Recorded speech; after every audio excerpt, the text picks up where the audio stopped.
فرعون کون تھا؟ اس نے کیا خواب دیکھا تھا؟ آخر اس کی سلطنت کیوں برباد ہو گئی؟ آج اس ویڈیو میں ہم تفصیل سے جانیں گے۔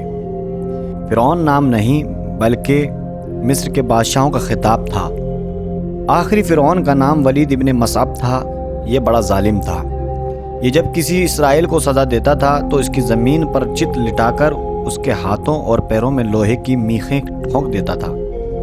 جب اس کا ظلم و تشدد حد سے بڑھ گیا اور اپنی طاقت و دولت کے گھمنڈ کے بل پر اس نے خدائی کا دعویٰ کر دیا تو خدا نے اس کی ہدایت اور سرکوبی کے لیے جناب موسیٰ کو پیدا کیا۔ قرآن مجید میں جناب موسیٰ کا تذکرہ 136 مقامات پر کیا گیا ہے۔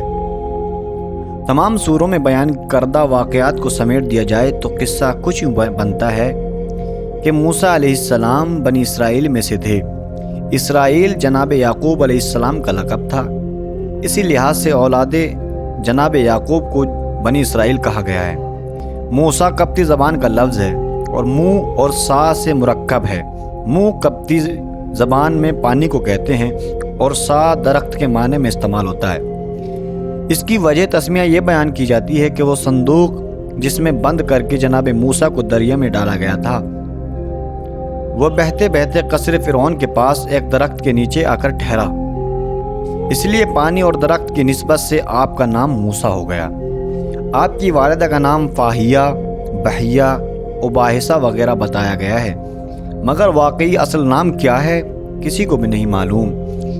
مشہور یہ ہے کہ ان کا اصل نام معلوم ہو جائے تو اسے زبان پر جاری کر کے کسی بھی بند تالے کو کھولا جا سکتا ہے۔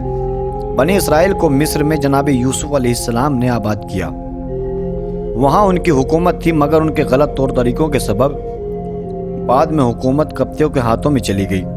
جناب ہارون علیہ السلام آپ کے حقیقی بھائی اور آپ سے 3 سال بڑے تھے اور ان سے بڑی ایک بہن تھی۔ فرعون نے ایک شب خواب میں دیکھا کہ بیت المقدس کی جانب سے ایک شعلہ اٹھا جس نے مصر کے تمام قبطیوں کے گھروں کو جلا کر خاک کر دیا، مگر بنی اسرائیل کو کوئی نقصان نہیں پہنچا۔ فرعون کے نجومیوں نے اس خواب کی تعبیر یہ بتائی کہ بنی اسرائیل میں ایک بچہ پیدا ہونے والا ہے جو بڑا ہو کر تیری حکومت و طاقت کو خاتمہ کر دے گا۔ یہ سن کر فرعون نے فرمان جاری کر دیا کہ آج کے بعد سے بنی اسرائیل کے کوئی عورت حاملہ نظر نہیں آئے تو اس کا حمل زائل کر دیا جائے، پھر بھی کوئی بچہ پیدا ہو جائے تو اسے قتل کر دیا جائے۔ اس طرح لاتعداد بچے قتل کر دیے گئے۔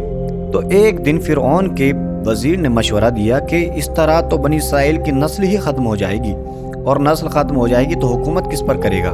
لہٰذا ایسا ہو کہ 1 سال بچے پیدا ہوں تو قتل کر دیے جائیں اور دوسرے سال پیدا ہوں تو چھوڑ دیے جائیں، اور لڑکی پیدا ہو تو چھوڑ دی جائے۔ اب اتفاق دیکھیے کہ جناب موسیٰ علیہ السلام کی ولادت اس سال ہوئی جس سال بچوں کو قتل ہونا تھا۔ دل چاہتا ہے کہ عرض کروں کہ مالک تجھے موسیٰ کو بچانا تھا تو اس سال پیدا کرتا جس میں بچے قتل نہیں ہوتے، تو عجب نہیں آواز آئے گی اگر میں ایسا کرتا تو دنیا پر اتنے کم ظرف ہیں کہ کہہ دیتے کہ خدا ڈر گیا۔ اب یہاں سے آپ سماعت کریں۔